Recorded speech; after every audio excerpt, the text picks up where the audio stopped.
Saudara-saudari, Bapak dan Ibu, rekan-rekan muda, anak-anak semuanya, Shalom Alaikum. Selamat Tahun Baru 2025, karena kita sudah menginjakkan kaki pada tanggal pertama tahun ini. Tahun baru, tahunnya baru, orangnya lama, ya, tahunnya yang baru. Kalau kita bicara mengenai tahun, kita bicara mengenai kalender, saudara-saudari. Sesungguhnya di atas muka bumi ini ada berbagai macam jenis tahun, berbagai macam jenis kalender. Kalender adalah cara menghitung waktu yang diciptakan oleh manusia untuk memudahkan kita hidup di atas muka bumi.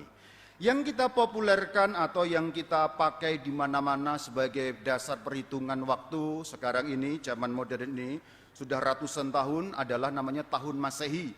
Maka biasanya kalau orang menulis 2025, belakangnya biasanya ada M, itu artinya Masehi. Sebenarnya ada jenis tahun yang lain. Orang Tiongkok punya hitungan sendiri, orang merayakan tahun baru Imlek. Orang India punya hitungan sendiri, orang merayakan tahun baru Saka. Lalu tahun-tahun yang macam-macam berbeda-beda, sehingga kalau dunia ini setiap bangsa mengikuti kalendernya sendiri-sendiri kacau, karena sulit untuk bersepakat. Tapi puji Tuhan bahwa kemudian seluruh dunia menggunakan kalender hitungan tahun yang disebut sebagai kalender Masehi. Sebenarnya dalam bahasa Indonesia kata Masehi ini agak tersamar. Tapi kalau kemudian dijelaskan kata Masehi ini, kita kemudian akan bersyukur dan sedikit berbangga hati sebagai orang Katolik sebab tahun 2025 ini adalah hitungan tahun yang dasarnya adalah kelahiran Yesus Kristus Tuhan kita. Kata Masehi dalam bahasa Indonesia asalnya dari Al-Masih. Al-Masih itu bahasa Arab. Al-Masih bahasa Arab, kemudian Masehi, tahun Masehi artinya tahun Al-Masih. Al-Masih itu terjemahan Arab dari bahasa Ibrani Masyah, Mesias. Mesias bahasa Yunaninya Christos, bahasa Indonesianya Kristus. Jadi tahun Masehi sebenarnya adalah tahun Kristus. Karena dihitung menggunakan dasar perhitungan kelahiran Kristus Tuhan yang adalah Yesus Kristus junjungan sembahan kita. Jadi saudara-saudari, sebenarnya ketika seluruh dunia menggunakan tahun Masehi, seluruh dunia menggunakan tahun yang hitungannya berdasarkan pada kelahiran juru selamat kita. Meskipun tanpa disadari semua bangsa, seluruh dunia, kalau orang ngitung gajian itu dasarnya sebenarnya kemudian sedang mengingat bahwa Yesus Kristus 2025 tahun yang lalu lahir di atas muka bumi. Ngitung segala macam, ngitung liburan, ngitung gajian, ngitung hutangnya jatuh tempo, apa segala macam ya. Mohon maaf saya tidak sedang menyindir yang punya hutang, tidak ya.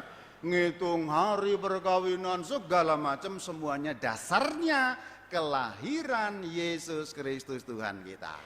Jadi kita orang Katolik ini diam-diam boleh berbangga. Orang agamanya apapun, tahunnya tetap menggunakan tahun yang dasarnya hitungannya juru selamat junjungan kita Yesus Kristus. Itulah kenapa kalau dalam bahasa Latin tahun Masehi itu dinamakan Anno Domini. Contoh kalau kamu ke bangunan-bangunan lama, contoh di kota Bandung, atau di Jakarta, atau di Semarang, dimanapun kota-kota yang lama ada bangunan-bangunan lama, kadang-kadang di dalam bangunan itu, di bagian depan biasanya ada tulisan AD 1920 contohnya, atau AD 1870 contohnya. AD di situ bahasa Latin Anno Domini, dua kata. Anno artinya dari kata annus, N-nya dua loh, ini annus, jangan N-nya satu, beda. Ini N-nya dua, jangan N-nya satu, ini annus. Jangan dibaca dengan N1 karena artinya agak lain kalau itu ya, agak lain. Anno, annus, domini dari dominus, annusnya dominus artinya tahun. Anno tahun, domini dominus Tuhan. Jadi AD tahun Tuhan. Jadi maksudnya tahun yang dihitung berdasarkan kelahiran Tuhan. Itu yang pertama. Supaya kita sebagai orang Katolik, kalau kita merayakan 2025, orang-orang di mana-mana menyalakan kembang api duar, duar, duar, duar. Sehingga yang tua-tua yang sudah tidur, duar kaget bangun tidur ya. Saya kira tadi malam orang yang 70 tahun mulai kaget, duar kaget. Itu sebenarnya sedang merayakan dengan gegap gembita 2025 tahun yang lalu Yesus Kristus Tuhan. Cuma mereka yang merayakan tidak menyadari bahwa tahun baru yang dirayakan adalah tahun yang berbasis pada kelahiran Yesus Kristus. Jadi kamu jangan bilang-bilang, biarkan tetap mereka nggak tahu, sehingga setiap tahun merayakan duar dan seterusnya. Itu sedang merayakan tanpa disadari kelahiran Yesus Kristus Tuhan. Amin, saudara. Haleluya, saudara. Ini rahasia penting yang semua kamu harus tahu ya. Itulah kenapa dalam liturgi gereja Katolik hari ini 1 Januari disebut oktav Natal. Jadi kaitannya 25 Desember dengan 1 Januari itu adalah kaitan sebagai satu hari raya yang berkesinambungan. Coba dihitung. Kalau 25 itu angkanya 1, 26, 2 dan seterusnya, hari ini hari keberapa? Hari ke-8 sesuai dengan firman yang tadi dikatakan dalam Injil Lukas, pada hari yang ke-8 Yesus Kristus dibawa untuk dinyatakan sebagai apa? Orang yang disunat atau bayi yang disunat 8 hari. Jadi 25 dan 1 Januari terhubung erat. 25 Januari kita merayakan Sang Putra Yesus Kristus. 8 hari kemudian sebagai kesinambungan dalam satu peristiwa itu kita merayakan dari mana datangnya Yesus Kristus Tuhan kita. Itu tadi didengar dalam doa kolekta bahwa hari ini kita merayakan Sang Bunda, dari mana asalnya kehidupan itu. Kalau kita melihat dalam Alkitab, kitab Kejadian terutama, ada sosok perempuan pertama di atas muka bumi namanya siapa? Hawa. Hawa dari kata Hawa, hayat, hidup. Jadi kenapa dinamai Hawa? Karena dari perempuan yang bernama Hawa itu berasal dan mengalir semua yang hidup. Karena kehidupan di atas muka bumi ini memang berasal dari makhluk manusia tapi yang khusus perempuan. Para bapak nggak bisa mengalirkan kehidupan karena perutmu itu perut kosong. Para bapak itu hanya perempuan yang perutnya ada rahim sehingga dari situ mengalir kehidupan. Kalau para bapak itu perutnya perut kosong, isinya apa? Lemak. Kalau para bapak itu hanya perempuan yang bisa mengalirkan kehidupan. Hawa itu artinya hidup. Tapi Hawa jatuh dalam dosa. Hawa kemudian tidak lagi membawa hidup. Hawa jatuh dalam dosa. Hawa membawa kematian. Maka Bunda Maria salah satu gelarnya adalah Hawa baru. Kenapa dikatakan Hawa baru? Hawa yang lama, Hawa yang pertama. Namanya Hawa artinya hidup tapi malah membawa kematian.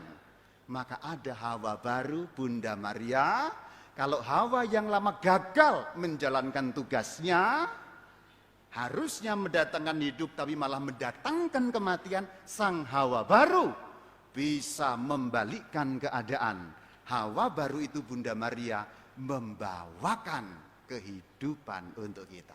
Maka doa kolektanya tadi berbunyi seperti itu. Kita merayakan perayaan Bunda Maria, dari mana asalnya kehidupan itu. Jadi Bunda Maria dan Tuhan Yesus tidak dapat dipisahkan, sebab dalam liturginya pun ada hubungan. 25 oktav 8 hari kemudian adalah perayaan 1 Januari, merayakan Bunda kita, yaitu Bunda Yesus yang adalah Bunda kita juga.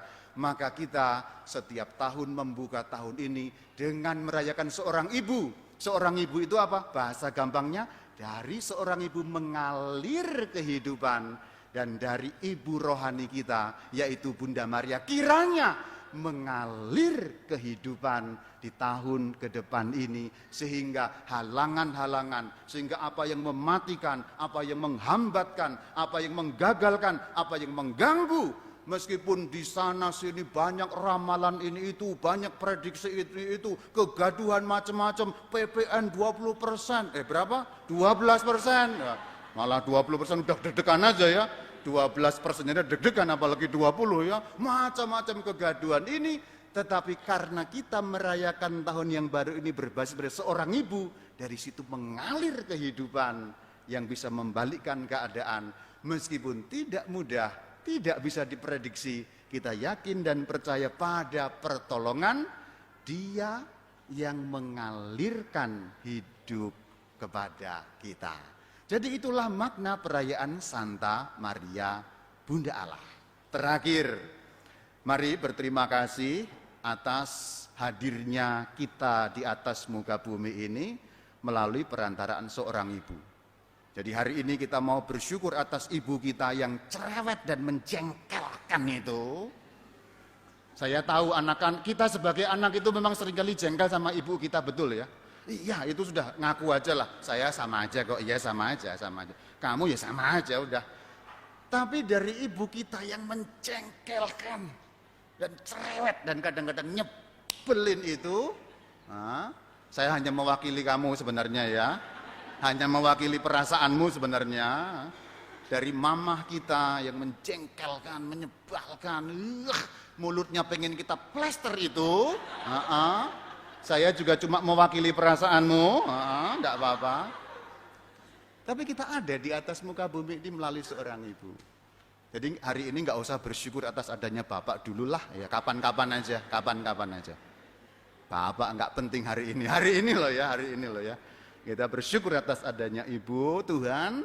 Terima kasih mamaku yang menyebalkan itu dan menjengkelkan itu, karena dia aku ada hidup di atas muka bumi ini. Tuhan berkatilah mamaku, semoga makin cerewet dia sehingga cepat habis baterainya gitu.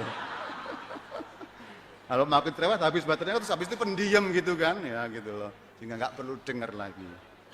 Nomor 3, kita mau bersyukur atas mama kita masing-masing. Apapun itu, mungkin ada kedongkolan-kedongkolan dalam hati, ada kejengkelan-kejengkelan dalam hati, ada luka-luka batin yang tidak mudah teratasi. Hari ini khusus harinya mama, tolong berdoa untuk mamamu masing-masing, baik yang masih hidup di atas muka bumi, atau yang sudah tidak ada, yang sudah duluan mendahului kita masuk dalam alam keabadian. Shalom alaikum.